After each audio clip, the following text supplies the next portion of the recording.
por el pontificado de Francisco, a cargo del doctor Rafael Luciani Rivero. Rafael Luciani es doctor en teología por la Pontificia Universidad Gregoriana, en filosofía por la Universidad Pontificia Salesiana y con actividades postdoctorales por la Julius Maximilians Universität de Würzburg. Es profesor titular de la Universidad Católica Andrés Bello, Caracas, profesor extraordinario de la Facultad Eclesiástica de la Escuela de Teología y Ministerio del Boston College, miembro del equipo de reflexión teológico-pastoral del CELAM y cofundador del Grupo Iberoamericano de Teología. El doctor Luciani, como ustedes ya saben, cuenta con extensas publicaciones y varios libros en las áreas de cristología y teología. Doctor Luciani, un afectuoso saludo desde Concepción. Damos paso a vuestra conferencia. Tu tiempo.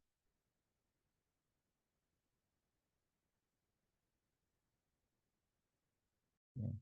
Muchísimas gracias a todas y a todos, Arturo, Alex, por esta invitación y estoy muy contento de poder compartir con ustedes en Chile y de donde también están conectados esta temática que incumbe a todos en este momento de la iglesia, que es la sinodalidad, pero la sinodalidad como una realidad constitutiva de la iglesia, una realidad constitutiva. Voy a compartir 5 aspectos que nos ubican en el marco eclesiológico y teológico y también práctico de la sinodalidad.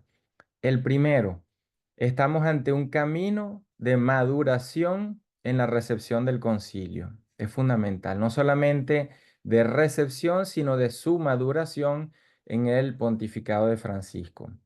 Profundizando el espíritu y el texto del concilio, el pontificado de Francisco inicia una nueva fase en la recepción del Concilio Vaticano II y recupera esa imagen conciliar que todos conocemos de una iglesia que se encuentra en estado permanente de reforma. Y ya desde el inicio de su pontificado lo hace saber. Luego también, cuando escribe Evangelii Gaudium, nos habla de esta revisión de las estructuras de una conversión personal, pero especialmente enraizado en la eclesiología del pueblo de Dios. Esta expresión, pueblo de Dios, para nosotros en América Latina puede ser fácil de recepcionar, pero no en todos los continentes o regiones donde se encuentra la iglesia ha sido así durante el proceso sinodal. Un elemento que desde América Latina nos ha ayudado a profundizar es el modo como somos y hacemos iglesia en nuestro continente y especialmente en la recepción que van dando las conferencias generales del episcopado latinoamericano. Un caso muy significativo del cual Francisco hace una recepción en Evangelii Gaudium es el concepto de conversión pastoral que se basa o nos ayuda a fundamentar el de conversión sinodal. Y en Santo Domingo, en la conferencia en 1992, es donde aparece por vez primera, luego es recepcionado en Aparecida.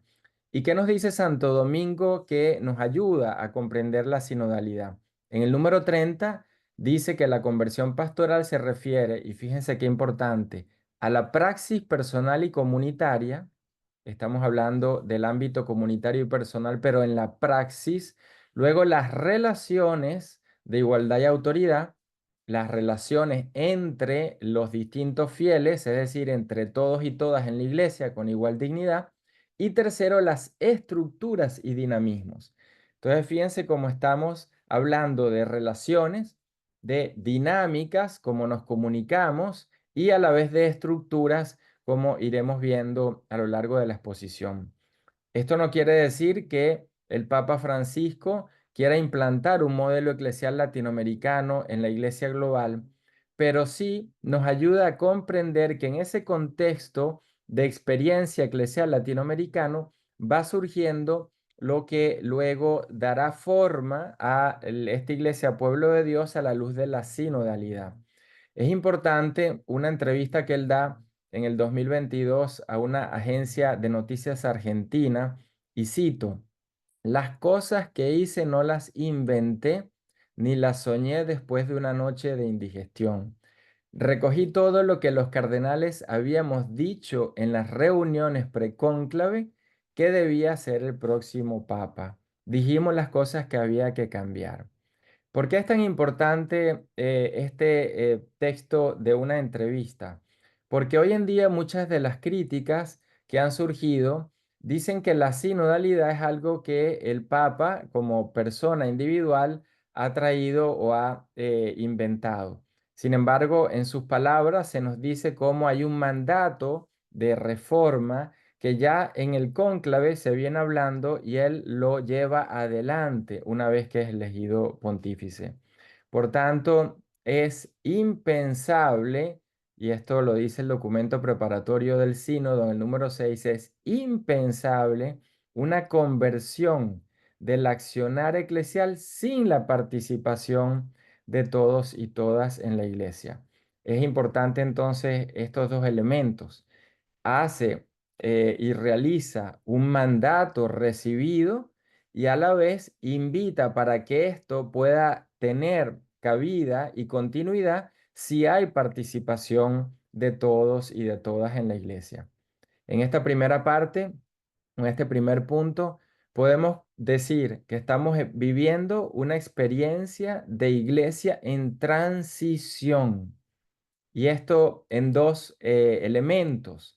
Por una parte, hay un cambio de época y segundo, este cambio de época nos llama a un cambio en la cultura eclesial. Esto se puede concretizar con lo que Aparecida nos dice en el número 367, que se necesitan reformas espirituales, pastorales e institucionales, como así entonces dijeron los obispos latinoamericanos. En esta iglesia en transición, destaco entonces un segundo elemento a profundizar. Nos debemos situar como iglesia pueblo de Dios, porque la sinodalidad es fruto de este giro eclesiológico del concilio a partir de la centralidad de esta categoría, pueblo de Dios. La Comisión Teológica Internacional dice que este concepto, pueblo de Dios, destaca la común dignidad y la misión de todos los bautizados, pero añade algo muy importante, en el ejercicio de la multiforme y ordenada riqueza de los muchos carismas, vocaciones y ministerios. Fíjense entonces cómo el concepto pueblo de Dios ya supone una diversidad en la que los sujetos eclesiales, laicado, presbiterado, vida religiosa, episcopado, pontificado, se dan en unas relaciones de compartir, de realizar los muchos carismas, las distintas vocaciones y por tanto a la vez los distintos ministerios. Repetimos lo que acabamos de decir, la sinodalidad es la profundización, la maduración y la articulación de esta eclesiología del pueblo de Dios. Sin ella no se comprende lo que es la sinodalidad. Esta categoría, decía anteriormente, no nace del pontificado de Francisco, viene del Concilio Vaticano II, cuando los padres conciliares, especialmente el cardenal Suenens, quien es el arquitecto de esta eclesiología, agregó en la Lumen Gentium un capítulo titulado Pueblo de Dios. Pero la importancia es que en la Lumen Gentium se nos ofrece una secuencia en los capítulos. Cuando uno lee la Constitución, encuentra que hay capítulo 1, capítulo 2, capítulo 3, pero el capítulo 2 es pueblo de Dios y el capítulo 3 es jerarquía. Esa secuencia, haber colocado primero pueblo de Dios y luego jerarquía, fue una decisión de los padres conciliares. ¿Y esto qué significa? Que la secuencia nos ayuda a comprender una hermenéutica, una interpretación de lo que significa ser y hacer iglesia, ser y hacer iglesia. ¿Por qué?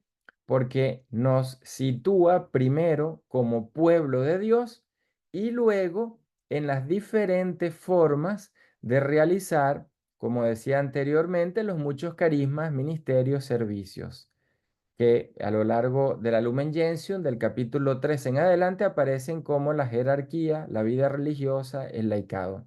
Entonces, fíjense la centralidad de este concepto, pueblo de Dios, que viene ya insertado a la luz de la Lumen Gentium como el capítulo central para interpretar lo que sería ser iglesia, y luego vienen los sujetos eclesiales que se entienden al interior de ese pueblo de Dios, nunca fuera, al interior de ese pueblo de Dios. ¿En qué nos ayuda esta secuencia hoy y a la luz del sínodo? Una palabra clave que se profundiza en el camino sinodal, que es la corresponsabilidad. Al ser todos fieles, Cristi fideles en el único pueblo de Dios, todos somos corresponsables. Pero corresponsables implica a la vez otra palabra que la complementa, que es misión.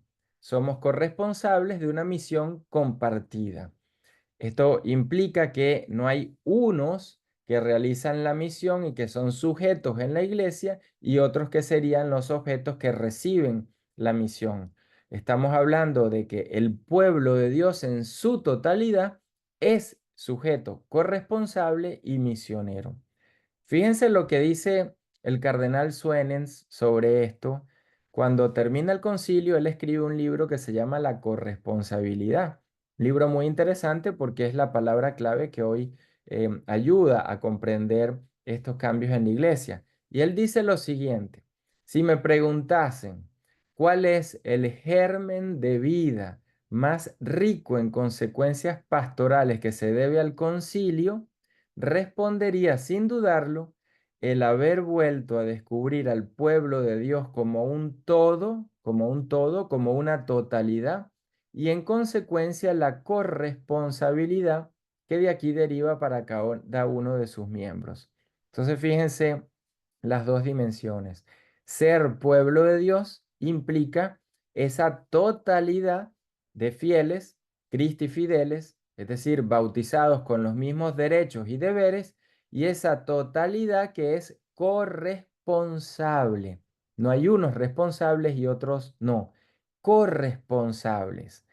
Esto nos ayuda entonces a ir comprendiendo cómo la iglesia, pueblo de Dios, es constitutivamente sinodal, porque su forma de ser, de vivir, de actuar, de operar, es sinodal. Recordemos las palabras que decía anteriormente de Santo Domingo, que tiene que ver con la praxis, las relaciones y las estructuras. Bueno, la sinodalidad, como dice la Comisión Teológica Internacional, es la forma específica de vivir relaciones, de obrar y operar, tiene que ver con esta dimensión de las estructuras, pero esto se da a través de los modos como nos comunicamos y relacionamos en base a una nueva comprensión de la autoridad como servicio y no como autoritarismo. Y esto viene del concepto precisamente corresponsabilidad. Un tercer aspecto. Hemos visto Iglesia Pueblo de Dios constitutivamente sinodal. ¿Qué significa esta dimensión entonces sinodal en lo concreto? Tercer aspecto es este reto del significado de caminar juntos, expresión que surge de lo que significa sínodo, caminar juntos. Francisco hace un discurso que invito a que lean porque es uno de los más importantes eclesiológicamente durante la conmemoración del 50 aniversario de la institución del Sínodo de los Obispos. Esto fue en el 2015. Y ahí él dice lo siguiente, y cito: el camino de la sinodalidad es el camino que Dios espera de la iglesia del tercer milenio, la iglesia del tercer milenio. Y esto implica que hemos pasado por un milenio, el primero, con un modelo de sinodalidad que se entendió a partir de la comunión de las iglesias en plural, comunión de las iglesias. Luego siguió el segundo milenio con un modelo institucional que con las reformas que se fueron dando, tanto carolingia, gregoriana, Trento, se fue uniformando, homogeneizando el rostro de la iglesia. Y entonces por eso, en el segundo milenio, surge este concepto que conocemos hoy en día, pero que ha venido siendo superado, como es el concepto de iglesia universal, porque el problema del concepto es que se anteponía iglesia universal a iglesias locales. Por eso fíjense la diferencia entre primer milenio y segundo milenio. Primer milenio, iglesias, es decir, locales, muchas, diversidad. Segundo milenio, iglesia universal, es decir, uniformidad de lo que significa ser iglesia. Tercer milenio, entonces, es el gran desafío. Y en ese discurso al que me refería, continúa el Papa diciendo, lo que el Señor nos pide en cierto sentido, ya está contenido en la palabra sínodo, caminar juntos laicos, pastores, obispo de Roma. Fíjense que estamos nuevamente ante relaciones entre sujetos eclesiales, laicado, presbiterado, episcopado, papado, vida religiosa, y a la vez, como dice el documento preparatorio del sínodo, las relaciones tienen que traducirse a su vez en las comunidades donde éstas se articulan y se vivan, y dice el documento como ejemplo las parroquias. Ahora podemos pensar en cualquier institución eclesial, cuáles son las relaciones, de qué modo se viven las relaciones entre todos nosotros como sujetos eclesiales. De ahí que el caminar juntos implica esta doble dimensión de relaciones otra vez y de instituciones y estructuras. Esto implica que cualquier, y esto es fundamental porque lo estamos viviendo en el sínodo, cualquier proceso en esta transición eclesiológica que deba buscar, generar y poner en práctica la iglesia sinodal, tiene que ser a partir de la convocación y el involucramiento de todos los sujetos eclesiales en el pueblo de Dios. No puede ser de algunos. Ahora, este modo de relacionarnos parte de dinámicas. Y aquí es la tercera parte. ¿Cómo se concretiza? Podemos hablar de una conversión sinodal, pero específicamente a través de las dinámicas comunicativas, es decir, cómo nos comunicamos entre los sujetos eclesiales, y esto supone, como anteriormente refería, una revisión de nuestra manera de ser y de operar en la iglesia. Interesante que el Papa, justo antes, unos días antes de la apertura del sínodo sobre la sinodalidad, el 18 de septiembre del 2021, dice él que no es un título entre otros títulos. Esto nos hace traer de nuevo este concepto de constitutivamente sinodal. No es que hoy es sinodal y luego en el próximo pontificado deja de ser sinodal. Por eso esta expresión que ya no es una iglesia sinodal, sino constitutivamente sinodal. Esto nos invita entonces a un gran desafío. Nuevos modos relacionales, nuevas dinámicas, como nos comunicamos, y esto debe generar una vinculación corresponsable entre todos al caminar juntos. Cuando decimos dinámicas comunicativas, hay un texto del concilio que es su base, su fundamento de esta expresión, que es Lumen Gentium, el número 12, que es donde se habla del sensus fidei fidelium. ¿Qué significa esto? Leo una parte del texto que es bien interesante y sobre todo nos sitúa en la reflexión de lo que hoy estamos viviendo. Dice Lumen Gentium 12, el Espíritu Santo no solo santifica y guía al pueblo de Dios a través de los sacramentos y ministerios, no solo a través de los sacramentos y ministerios, sino que también distribuye sus dones a cada uno como Él quiere. Lo hace apto y prepara para emprender diversas obras o servicios en beneficio de la renovación y la ulterior edificación de la iglesia. Fíjense qué interesante el texto porque primero es una recuperación de la neumatología, de la presencia del Espíritu en la iglesia, y esta recuperación nos lleva a redescubrir cuáles son las mediaciones a través de las cuales el Espíritu habla a las iglesias en plural, es decir, a las diócesis, a las iglesias locales. No solo, dice Lumen Gentium 12, a través de los sacramentos y ministerios, sino a través también de quienes reciben sus dones y los hace aptos para la renovación de la iglesia. Es un texto que nos ayuda a situarnos en una iglesia inclusiva. No podemos excluir, no solamente porque esta no sea una práctica ética, pastoral, sino porque al excluir estamos siendo obstáculos de la mediación del Espíritu, porque es el Espíritu quien decide a través de los sujetos cómo revela a las iglesias lo que Dios va pidiendo en cada momento. Escuchar, dice el cardenal Grech, que es el secretario general de la Secretaría del Sínodo, dice: el escuchar al pueblo de Dios es escuchar verdaderamente lo que el Espíritu le dice a la iglesia. Por ello, Lumen Gentium 12 nos ayuda a comprender esta mediación, decía, neumatológica del Espíritu, y nos dice cómo entender esta presencia del Espíritu. En en otra parte del Lumen Gentium 12 se nos dice, y cito, se dice lo siguiente: la totalidad de los fieles, no algunos, la totalidad, que tienen la unción del Santo, unción del Espíritu, no puede equivocarse cuando cree.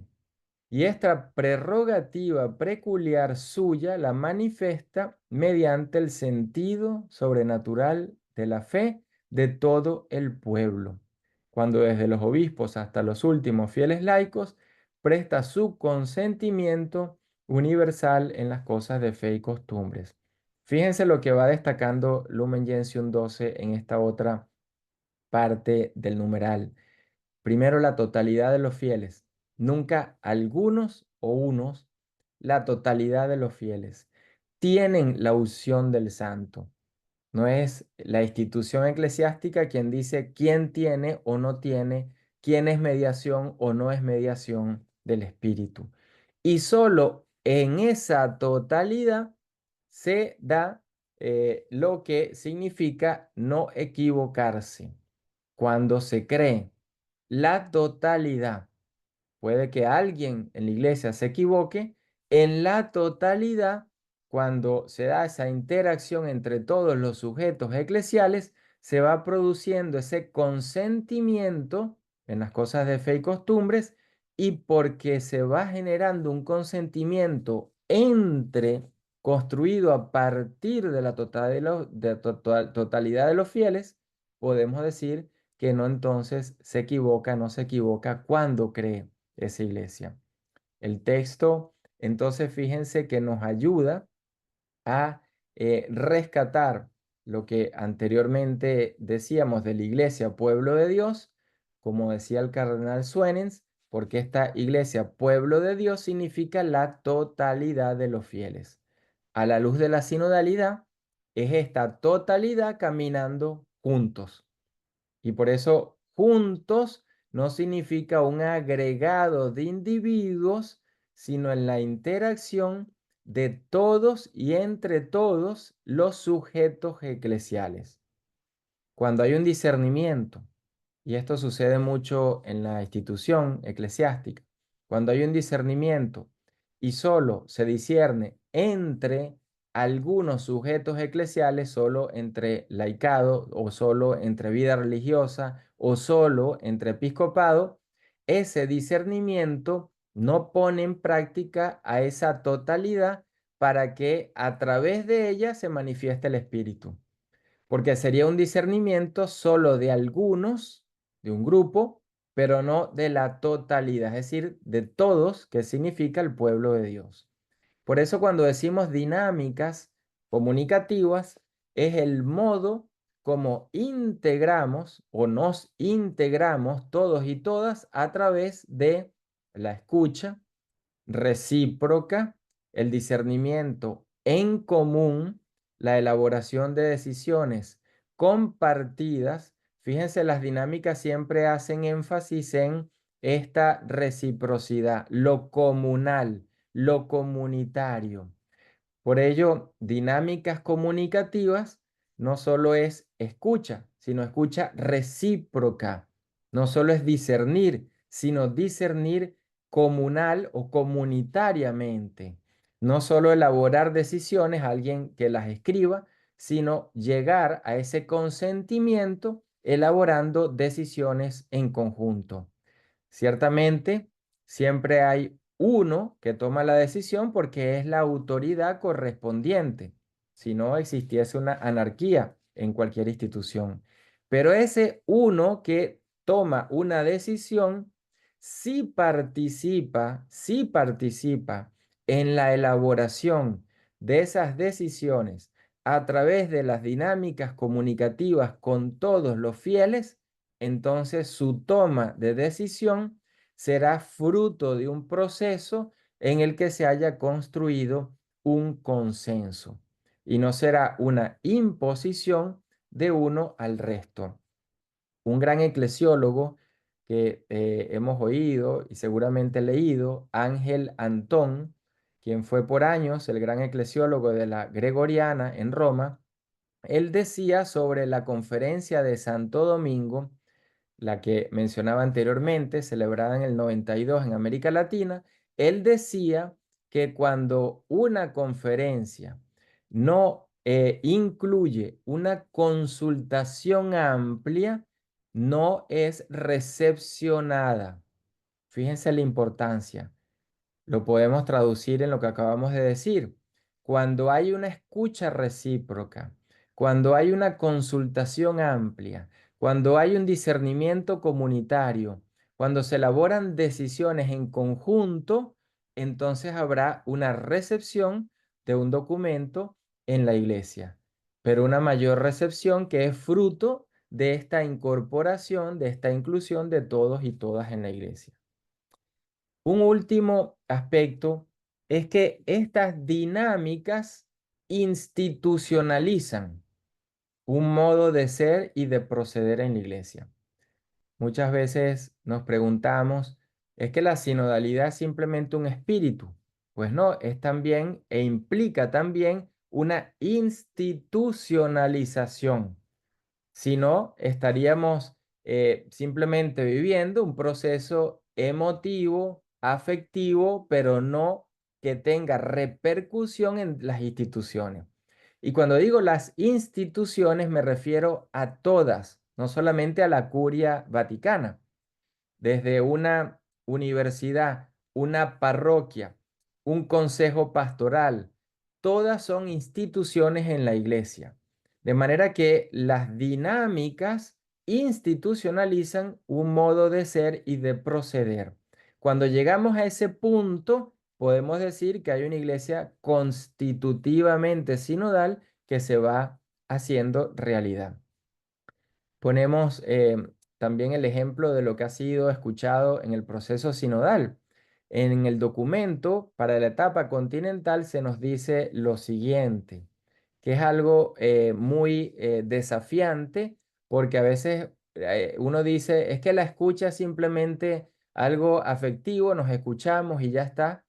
¿Qué significa la escucha? En el documento de esta etapa continental, el número 32, cuando se celebró, recuérdense, la etapa diocesana, la primera, luego hubo la etapa continental, la segunda, y luego vino el sínodo, ya la asamblea en Roma, que está constituida por dos asambleas, la segunda ahora en octubre, pero es un solo sínodo con dos asambleas.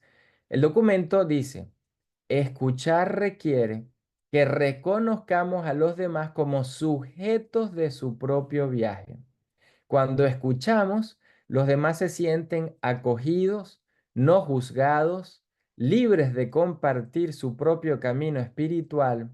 La experiencia sinodal puede leerse como un camino de reconocimiento para quienes no se sienten suficientemente reconocidos en la iglesia.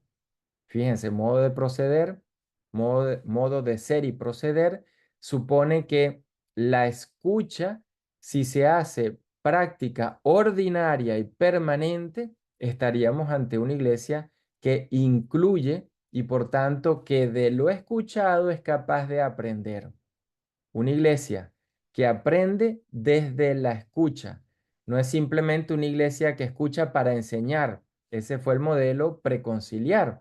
Había una iglesia que se llamaba docente y había una iglesia pues que era el resto, no era la jerarquía, que simplemente aprendía. En este modelo sinodal, la escucha supone que la totalidad, laicado, hasta el episcopado, el primado, vida religiosa, presbiterado, todos a la escucha para generar un modo de ser y de proceder que no solo se practique cuando hay una crisis en la iglesia, porque es la típica reacción. Cuando hay una crisis, sí escuchamos y queremos aprender. Cuando no hay una crisis, entonces pareciera que simplemente seguimos una vida de la iglesia, pero que no escucha en lo absoluto. ¿Qué dice Francisco en ese mismo discurso a los 50 años de la institución del Sínodo de los Obispos, cuando define lo que es la iglesia o el modelo institucional de la iglesia? Dice lo siguiente: una iglesia sinodal es una iglesia de la escucha, es una escucha recíproca en la que cada uno tiene algo que aprender. Fíjense las expresiones que van saliendo a las cuales nos hemos hecho referencia. Iglesia sinodal en su esencia, escucha recíproca, es escucha recíproca, pero si hay reciprocidad en la escucha, cada una tiene algo que aprender. Esto supone también algo que ceder. No hay conversión, sino cedo para aprender y si no incluyo para poder escuchar no solo a los que quiero, sino a los que el Espíritu, no solo a través de los ministerios y sacramentos, sino a través de los dones y carismas que el Espíritu, no nosotros, libremente decide y escoge a través de quien puede darlos para que nos diga a las iglesias, es decir, las iglesias locales, cada una, a las diócesis, lo que el Espíritu, lo que Dios nos pide para este tercer milenio. Cuando en el documento que decía anteriormente de la etapa continental, ahora en el número 33 se vuelve a hablar de la escucha, fíjense lo que dice: no escuchar conduce a la incomprensión, a la exclusión, a la marginación. Como consecuencia crea, y esto es importante, crea cerrazón, dice el documento, crea simplificación, crea falta de confianza y temores que destruyen la comunidad. Sin escucha, las respuestas a las dificultades de los fieles se sacan de contexto y no abordan la esencia de los problemas que se viven, convirtiéndose en un moralismo vacío. Fíjense lo que genera la escucha entonces. Solo cuando escucho puedo tener una institución que no se cierre en sí misma, autorreferencial, que no simplifique las soluciones. Los problemas son complejos siempre, nunca son simples. Cuando una institución escucha, supera la falta de confianza y genera la posibilidad de que los temores no destruyan la comunidad, sino que sean momentos generadores de nuevas posibilidades. El problema no es que no haya confianza o temor o que haya confianza o temor, sino cómo desde ahí generamos, desde esas tensiones, algo que pueda ayudarnos a aprender y por tanto a ser y proceder de una manera distinta, que quiere decir en este contexto sinodal. El arte, pues, de escuchar ciertamente es complejo, y es complejo porque requiere formación y experiencia. Y es aquí donde las instituciones donde se ofrece formación, desde una universidad, un seminario, una casa de formación, aportan en este momento algo fundamental: cómo escuchamos, qué implica aprender a escuchar. Ninguno de nosotros nace ya sabiendo escuchar. Si no aprendemos a escuchar, no tendremos nunca una iglesia sinodal. Ahora, escuchar supone una serie de elementos. No es simplemente sentarnos en una silla y comenzar a hablar e intercambiar ideas y yo oigo, pero no escucha. Dice un eclesiólogo del sínodo, Rutier, uno de los expertos, él habla de que es fundamental difundir la información completa para poder escuchar. Es fundamental, dice él, permitir que se expresen puntos de vista diversos. Y también dice él, es fundamental que se lleve a una maduración que permita la deliberación. Fíjense que los elementos de la escucha, es decir, aquellos que se presuponen para poder escuchar, son fundamentales. ¿Cómo puedo yo hablar de un problema si no tengo toda la información? ¿Cómo puedo yo hablar de un problema si no me permiten decir algo distinto de lo que la otra persona está diciendo? Esto entonces es un gran desafío que supone aprender a escuchar. La escucha activa la conversión, no es al revés. La escucha activa las reformas, no es al revés, porque la escucha es lo que genera este nuevo modo de ser y de proceder. Para concluir, no estamos ante un modelo solo adintra de la iglesia, hacia adentro, sería en ese caso un modelo autorreferencial. Decíamos al inicio que se trata también de una conversión no solo sinodal, sino misionera. Decía el Papa Pablo VI en Evangelii Nunciandi que la iglesia evangeliza y la iglesia es evangelizada. Eso lo traduce Aparecida al hablar de la condición discipular misionera. Yo me evangelizo como iglesia porque soy discípulo. Necesito siempre el seguimiento, el aprendizaje, el crecimiento. Y soy misionero porque la iglesia evangeliza. Las dos dimensiones van juntas. En toda evangelización, la iglesia se evangeliza a sí mismo, evangelizando a la realidad en la que pueda vivir en un momento y en una época determinada. Y luego el documento de la Comisión Teológica Internacional retoma esta noción evangelizada, evangelizadora, pero a la vez discipular y misionera, y dice: todos somos discípulos misioneros. Fíjense esta recepción: Pablo VI, Aparecida, sinodalidad. Porque no hay sinodalidad sin esta dimensión de reciprocidad, de aprendizaje y de cambio que supere la propia autorreferencialidad. Es decir, una iglesia que escuche verdaderamente es una iglesia que aprende y cambia a la luz de lo escuchado.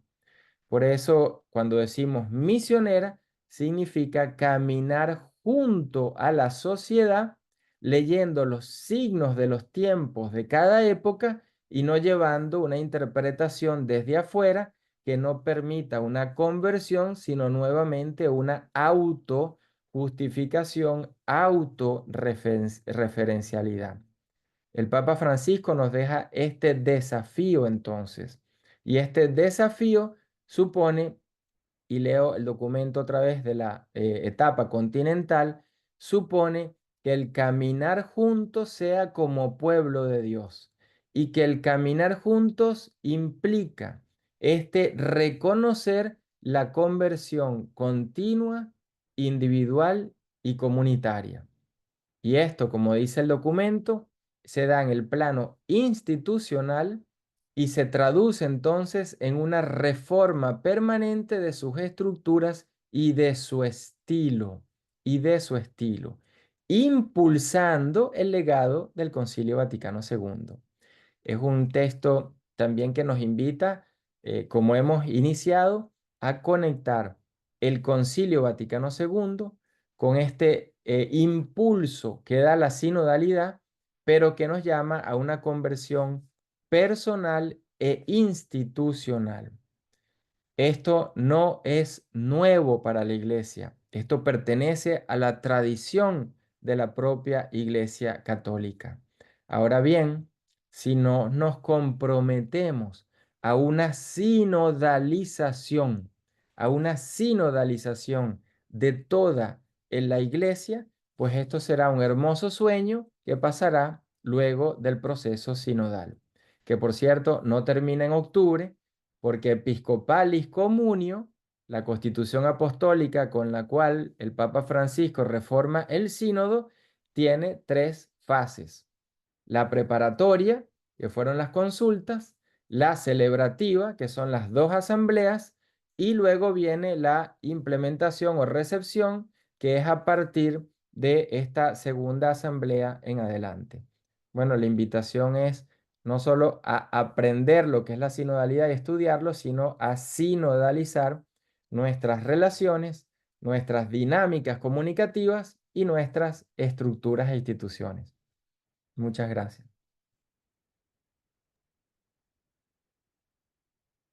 Muchas gracias, profesor Luciani, por vuestra conferencia. Damos espacio a la instancia de preguntas, como nos recordaba el chat de la facultad, que está dispuesto en la casilla de mensajes, y ya tenemos de Juan Giraldó una pregunta. ¿El sínodo es un punto de llegada o un camino, profesor Luciani? Sí, el sínodo antes de Episcopalis Communio era una asamblea que se reunía en Roma durante un mes. Y generalmente, y esto ha sido un testimonio de muchos cardenales que participaron en sínodos en los pontificados anteriores, generalmente se llegaba pues con un documento que al final no es que permitía tantas modificaciones en cuanto a la esencia, solo en su forma. Cuando el Papa Francisco hace esta reforma, el sínodo pasa a ser un proceso y por eso tiene distintas fases, que son estas tres que mencionaba, y que supone en cuanto proceso un regreso siempre a las iglesias locales. Fíjense qué importante esto. No es simplemente un regreso a la iglesia universal, como decía, este es un concepto que se va superando, sino a la iglesia local siempre. En el documento de octubre hay todo un proceso que invito a descargar. Hay un librito que se entregó durante el último trabajo que se hizo en el CELAN con los sinodales, que fue publicado por Amerindia. Está en una página que se llama Observatorio de Sinodalidad.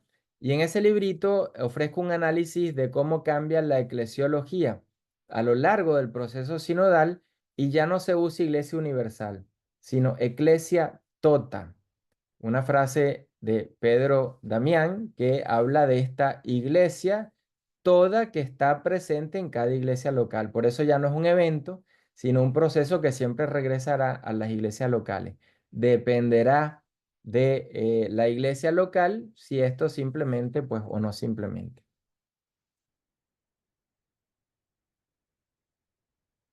Ah, muchas gracias, profesor. Tenemos dos preguntas de la profesora Soledad Aravena y también de la Pastoral Juvenil de la Diócesis de Linares, Chile. Se las planteo y que podrían tener puntos de encuentro, vértices en común para una respuesta consolidada.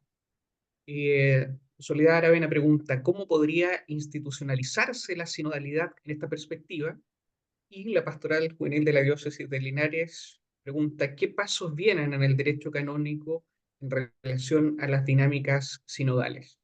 Profesor. Sí, una manera de institucionalización decía anteriormente Monseñor Marín, los consejos pastorales. Existen, claro, pero en la mayoría de muchas diócesis en el mundo entero, no solamente en América Latina, son figuras de información donde el grupo de personas que están muchas veces son nombrados por el mismo párroco, amigos que piensan más o menos similarmente y no hay nunca una consulta a la comunidad, no a la parroquia, a la comunidad donde la parroquia se encuentra. Entonces, una institucionalización supondría un proceso permanente de consulta y escucha a la comunidad para que la parroquia en su misión responda a esa comunidad y no a un grupo o movimiento eclesial. Otra manera de institucionalizarlo es como en nuestras instituciones de formación, como pueden ser un seminario, una casa de formación, una facultad de teología, una universidad en general, asuma este modo de proceder institucionalmente. Cuando se hacen cambios, consultamos no solo a la comunidad, sino a la comunidad adintra de la institución, sino a la comunidad en general donde la institución se encuentra o simplemente nos consultamos al grupo de personas que trabajamos dentro. Entonces, fíjense, la institucionalización tiene que ver con modos de proceder que se tienen que hacer normal y cotidiano, pero a la vez también crear estructuras. América Latina creó dos instituciones sinodales nuevas. Ningún continente lo ha hecho. La primera es la Asamblea Eclesial, es nuevo. El sínodo la asumió como modelo en la etapa continental. Y la segunda es la SEAMA, la Conferencia Eclesial para la Amazonía. Son dos instituciones sinodales. Ningún otro continente ha institucionalizado en una forma emergente, porque no es que son instituciones que ya tienen todo logrado, sino en una forma emergente, una primera recepción institucional de la sinodalidad. Por eso es importante esa palabra, ¿no? Sinodalización, no simplemente hacer una práctica de vez en cuando, sino que funcione toda institución de este modo.